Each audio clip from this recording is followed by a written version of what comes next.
Hello everyone, I welcome you all for the today's session of daily current affairs. So, as you all know, we discuss the current affairs in the form of MCQ, that is a question comes on your screen. हम उसके regarding answer को discuss करते हैं, उसके बाद उसके related जो भी इंफॉर्मेशन होती है हम उसे डिस्कस करते हैं. ठीक है. So MCQ will be the format of our session and कभी कभार at the end of session हम वन लाइनर फॉर्म में भी न्यूज़ को कवर करते हैं. ठीक है. तो चलिए हम अपने पहले क्वेश्चन के साथ शुरू करते हैं. So what does our question says, what rank did India achieve on the Global Energy Transition Index released by the World Economic Forum? तो वर्ल्ड इकोनॉमिक फोरम ने एक इंडेक्स रिलीज़ किया है जिसका नाम है ग्लोबल एनर्जी ट्रांजिशन इंडेक्स. इस index में इंडिया ने कौन सा रैंक हासिल किया ये हमें बताना है. Yes, correct answer is option number A 63. ठीक है. एज द नेम सजेस्ट कि एनर्जी ट्रांजिशन के ऊपर ये इंडेक्स है, तो हम कितने तेज़ी से उन एनर्जी सोर्सेज की तरफ चल रहे हैं जो कि हमारे लिए एनवायरमेंटल फ्रेंडली हैं, जैसे कि विंड एनर्जी हो गया है ना, सोलर एनर्जी हो गया. तो हम कितनी तेज़ी से इन के तरफ बढ़ रहे हैं ये हमें दिखाता है. ठीक है, ये इंडेक्स. तो इंडिया का पोजीशन इस इंडेक्स में 63 था आउट ऑफ कितने 120 कंट्रीज़ में से. ठीक है. और 2023 में इंडिया का रैंक 67 था और अभी ये इम्प्रूव होके 63 हो गया है. ठीक है. क्या कहते हैं 4 स्टेप्स का जंप इंडिया ने लिया है. ठीक है. और अगले क्वेश्चन की तरफ चलने से पहले इसके रिगार्डिंग थोड़ी सी कुछ इन्फॉर्मेशन हम डिस्कस कर लेते हैं. स्वीडन ने इस इंडेक्स को टॉप किया है, तो पहले पोजीशन पे है स्वीडन, और सेकंड पे है डेनमार्क, थर्ड पे है फिनलैंड, 4 पे है स्विट्ज़रलैंड, 5 पे है फ्रांस. तो ये थे टॉप 5 कंट्रीज़ हमारे. और हमारा पड़ोसी देश चाइना जो है वो 20th पोजीशन पे था. ठीक है. और इस इंडेक्स को बनाने के लिए 3 पैरामीटर्स डिसाइड किए गए थे: एनर्जी, इक्विटी, सिक्योरिटी और सस्टेनेबिलिटी. तो इन तीनों ही पैरामीटर्स पे इंडिया ने क्या किया है, अच्छा प्रदर्शन किया है. ठीक है. तो बस इसी के साथ हम अपने अगले क्वेश्चन के तरफ मूव करते हैं. ठीक है. Next question is on your screen. बताइए इसका आंसर. क्या कहता है अगला question, according to Mercer's 2024 cost of living सर्वे.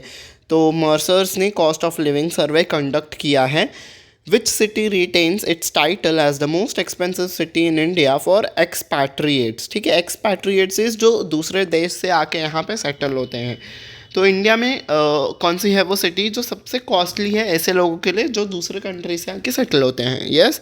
और उस सिटी ने टाइटल बना के रखा है, मतलब पहले भी वही सिटी हुआ करती थी, अभी भी वही सिटी है. Yes, correct answer is option number A Mumbai. Mumbai कहाँ पे आता है, महाराष्ट्र में है ना. और इसको फाइनेंशियल कैपिटल भी हम कहते हैं मुंबई को. Emerged as the most expensive city in the country for expatriates in terms of living, cost of living. ठीक है. तो यहाँ पे सर्वाइव करने के लिए बहुत ज़्यादा खर्चा होता है अगर कोई दूसरे देश से आता है तो. ठीक है. In a survey published by Mercer, Mumbai has risen 11 spots to rank 136 globally as the most expensive city for expatriates. तो 11 स्पॉट्स ऊपर आया है, 136 ग्लोबली आया है, इंडिया में फर्स्ट हैं. और दिल्ली का जो पोजीशन है ग्लोबली वो टॉप 200 में आ गया है और दिल्ली भी 164th प्लेस पे आ गया है. ठीक है, globally.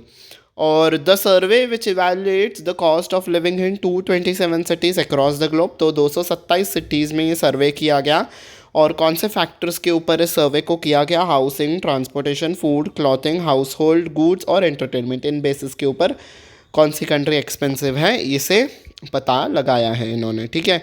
Next question, consider the following statements. In statements को पढ़ के आपको बताना है कि कौन सा स्टेटमेंट है वो करेक्ट है. ओके. पहला स्टेटमेंट क्या कहता है, Nalanda university new campus is situated in Rajgir, Bihar. Yes, ये करेक्ट है. और in 2007 Bihar assembly passed a bill to establish a new university. मतलब ये भी मैं आपको समझाऊंगा, ये भी स्टेटमेंट करेक्ट है. ठीक है. तो 2007 में APJ अब्दुल कलाम जी ने कहा था कि नालंदा को फिर से नालंदा यूनिवर्सिटी को बनाया जाना चाहिए. तो उनके ही रिकमेंडेशन पे बिहार की जो असेंबली थी उन्होंने एक बिल पास किया अपने असेंबली में, और ताकि इस यूनिवर्सिटी को बनाया जाए. ठीक है. तो ये भी स्टेटमेंट करेक्ट है। So both 1 and 2 are correct. Option number C is our answer. तो नालंदा के बारे में हम कुछ फैक्ट्स को पढ़ लेते हैं। Originally founded in 427 CE, CE is common era by emperor Kumar Gupta. तो कुमार गुप्ता के द्वारा इसे बनाया गया था। और इस पे 3 अटैक्स हुए थे टोटल। पहला अटैक जो हुआ था वो 455 टू 470 AD के बीच में हुआ था। When the Huns a central Asian tribal group, तो हुनास एक ट्राइबल ग्रुप है जिन्होंने ये अटैक किया था और नालंदा को इन्वेड किया था ड्यूरिंग द रीन, मतलब कंट्रोल ऑफ एम्परर समुद्रगुप्त। तो जब समुद्रगुप्त वहाँ पे एम्परर थे तब इन्होंने वहाँ पे अटैक किया था। ठीक है, नालंदा आप सबको पता है ना कि उसकी इतनी ज़्यादा रिच रिपोजिटरी थी, लाइब्रेरी थी, उसको जलाया गया था, है ना। वो मैं आपको थर्ड अटैक के वक्त बताऊंगा। ठीक है, तो सेकेंड अटैक फिर कब हुआ? 7th सेंचुरी में हुआ, जब गौड़ास जो थे, गौड़ास राजवंश के जो लोग थे, ये जो वेस्ट बंगाल में एम्परर थे, इन्होंने टारगेट किया नालंदा को due to political tensions with emperor Harshavardhana of Kannauj. तो हर्षवर्धन जो थे कनौज के, इनके साथ कुछ लड़ाई चल रही थी, तो इसके वजह से इस रीजन में गौड़ास जो थे इन्होंने अटैक किया। और तीसरा जो सबसे भयानक अटैक था 1193 AD में, जब अटैक किया गया, किसने? बख्तियार खिलजी ने अटैक किया। किसके अंडर वो हेड थे, मतलब उनके हेड कौन थे? कुतुबुद्दीन ऐबक। तो इनके ऑर्डर्स पे बख्तियार खिलजी ने अटैक किया और ऐसा अटैक किया कि वहाँ की जो रिच रिपोजिटरी थी, लाइब्रेरी थी, उसे जला दिया गया और वो कई महीनों तक जल रही थी। मतलब वहाँ पे इतना ज़्यादा टेक्स्ट था, कलेक्शन था कि उसको महीनों लग गए थे पूरी आग बुझने के लिए। ठीक है, मतलब इतनी ज़्यादा वहाँ पे हमारी हिस्ट्री, उतनी ज़्यादा रिच कंटेंट वहाँ पे अवेलेबल था। ठीक है, फर्स्ट रेसिडेंशियल यूनिवर्सिटी थी वर्ल्ड में और as it boasted impressive roster to 2000 teachers थे, 10,000 स्टूडेंट्स थे और सिर्फ इंडिया से ही वहाँ पे नहीं पढ़ते थे बल्कि कई सारे कंट्रीज से वहाँ पे पढ़ते थे, जैसे कि China, Korea, Japan, Tibet, Mongolia, Sri Lanka और south Asia.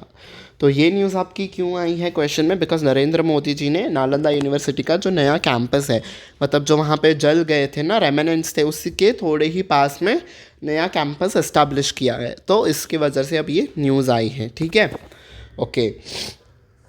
Next question, what is the theme of world refugee day 2024? तो आज ही के दिन वर्ल्ड रेफ्यूजी डे मनाया जाता है। आपको बताना है कि इसकी थीम क्या है। Yes, correct answer is option number. Yes, you guys have to tell me. देखो, ये क्वेश्चन अब मैं आपको होमवर्क में दूंगा because you guys have to answer me this question. ठीक है, हम अगले क्वेश्चन की तरफ मूव करेंगे। According to National Commission for Women NCW data for 2024, which category received the highest number of complaints? तो किस कैटेगरी के लिए सबसे ज़्यादा कंप्लेंट्स आई I am sorry, women commission के पास? Yes, correct answer is option number B, right to dignity. तो इस कैटेगरी के अंडर सबसे ज़्यादा कंप्लेंट्स आई 2024 में वुमेन्स कमीशन के पास। ठीक है, ओके। तो एक अपॉइंटमेंट से रिलेटेड न्यूज़ देख लेते हैं। प्राइवेट सेक्टर बैंक है धनलक्ष्मी बैंक ने अपॉइंट किया है अजीत कुमार केके को एज इट्स मैनेजिंग डायरेक्टर। तो MD के तौर पे इनका अपॉइंटमेंट हुआ है। वो 20 जून से चार्ज लेंगे और JK शिवन को ये रिप्लेस करेंगे। धनलक्ष्मी बैंक जो है वो पहले धनलक्ष्मी बैंक के तौर पे जाना जाता था, 1927 में एस्टैब्लिश किया गया था। 2010 में नेम चेंज के धनलक्ष्मी बैंक हो गया, धनालक्ष्मी था और धनलक्ष्मी हो गया फिर। ठीक है, और हेड क्वार्टर्स कहाँ पे है? थिरुसुरु, केरला। टैगलाइन है तन मन और धन। ठीक है, ओके। तो ये कुछ वन लाइनर अपॉइंटमेंट से रिलेटेड न्यूज़ था। ओके, ये फिर से पेस्ट हो गया। ठीक है, तो बस आज के लिए ये सेशन यहीं पे हम एंड करते हैं। थैंक यू वेरी मच कि आप मेरे साथ यहाँ तक बने रहे। I hope you have like this session. If you have liked it, don't forget to hit on the like button. Also don't forget to share with others and subscribe button पे press कर देना, bell icon पे भी press कर देना ताकि आने वाले क्लासेस की नोटिफिकेशन आपको टाइम टू टाइम मिलती रहे। ठीक है जी, on this note I take your leave until we met next time. Take very good care of your self. Bye bye everyone. रुको, बाय बाय एवरीवन करने से पहले एक बहुत ही इंपॉर्टेंट न्यूज़ है। आप सबको पता होगा कि मिनिस्ट्री ऑफ एजुकेशन ने UGC नेट का जो एग्ज़ाम था उसे कैंसिल कर दिया, ठीक है। अराउंड 11 लाख, ये भी न्यूज़ थी, मुझे इंक्लूड शायद नहीं हो पाई, तो मैं आपको ऐसे ही बता देता हूँ इसके रिलेटेड जो भी फैक्ट्स थे। आपका थोड़ा सा ही समय लूँगा तो सुनते जाना, ठीक है। 11 अराउंड 11 लाख स्टूडेंट्स ने अप्लाई किया था।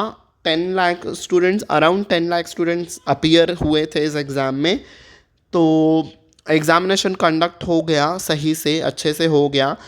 और एक उस एग्ज़ामिनेशन के एक दिन बाद रात को मिनिस्ट्री ऑफ, यानी कि कल ही रात को मिनिस्ट्री ऑफ एजुकेशन ने ये अपने सोशल मीडिया हैंडल पे पोस्ट किया कि उनको कुछ इनपुट्स मिले हैं साइबर क्राइम डिपार्टमेंट से कि ट्रांसपेरेंसी नहीं बरती गई है इस एग्ज़ाम में, इसीलिए इस एग्ज़ाम को रद्द किया जा रहा है और कुछ दिनों के बाद न्यू डेट्स जाहिर की जाएगी और फिर से इस एग्ज़ामिनेशन को कंडक्ट किया जाएगा, ठीक है।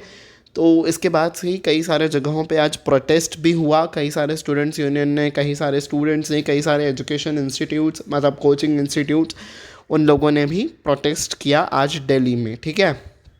तो ये एक इम्पॉर्टेंट सी न्यूज़ थी जो कि बनी रही थी, ठीक है।